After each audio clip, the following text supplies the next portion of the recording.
Government corruption has never been more prevalent or caused more harm. It's why extremism is on the rise. It's why the financial gap between the haves and have-nots has never been wider. And it's why our planet is at risk of an extinction level tragedy. That's why I need your help to keep exposing the truth about the rot on both sides of the aisle. Become a supporter or a friend of the show today by clicking on the coffee link in the description box below. Friends of the show join me on a Zoom hangout once a month, and you guys can ask me any questions you want, and I can get to know you better. But the most important reason to help is to keep the show alive. Together, we can and will save our country and our planet. Thanks in advance and enjoy the show. Hey, everyone, welcome to the show. So in light of what we've learned recently in the January 6 hearings, I wanted to highlight some stories that surfaced over recent months that kind of take on new meaning now. So for example, in mid-June, there was a report about newly uncovered emails between one of the fake electors, a man named Kenneth Chesebro, and attorney John Eastman.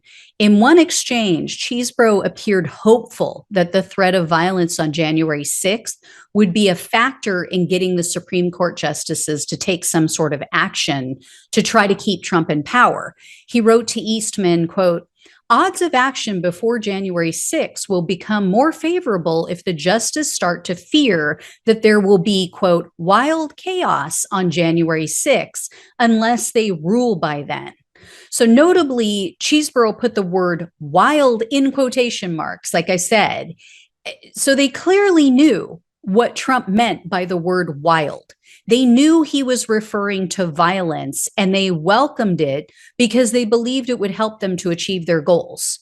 As I've mentioned, that is the literal definition of terrorism.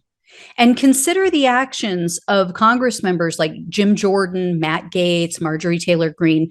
These three have now been accused of either directly asking for a pardon for themselves or at least inquiring about a blanket pardon for all of Republican Party members.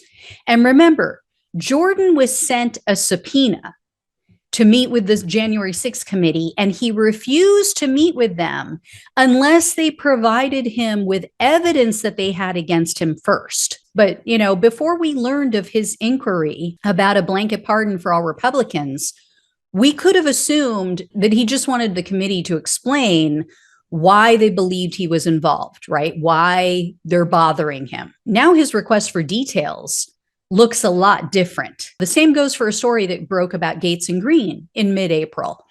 Politico had reported that the two of them had established a fundraising committee called Put America First.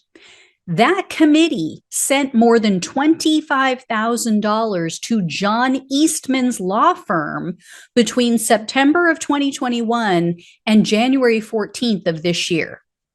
At the time the article was published, I just thought, oh, that's odd. But I thought, well, maybe Gaetz and Greene were paying him for legal advice or, something equally benign.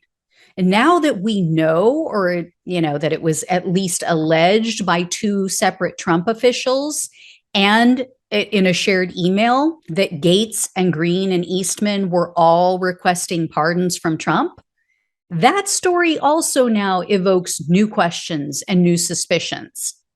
It now seems naive and unrealistic to think that Gaetz and Greene are just coincidentally using Eastman as an attorney and that it has nothing to do with January 6th or Trump's attempted coup.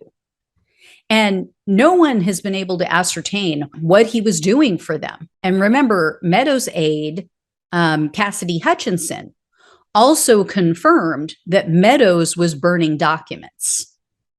So that seems a lot different now that we know how Meadows was acting on January 6th, how he wasn't taking action, how he didn't seem concerned about the violence, about people there with weapons. Yeah, where there's smoke in Meadows' office, there's fire. Anyway, guys, if I hear any more, or if I think of anything else like this that we need to take a deeper look at now, I will let you know. Thanks so much for watching and listening. Take care. I'll talk with you soon.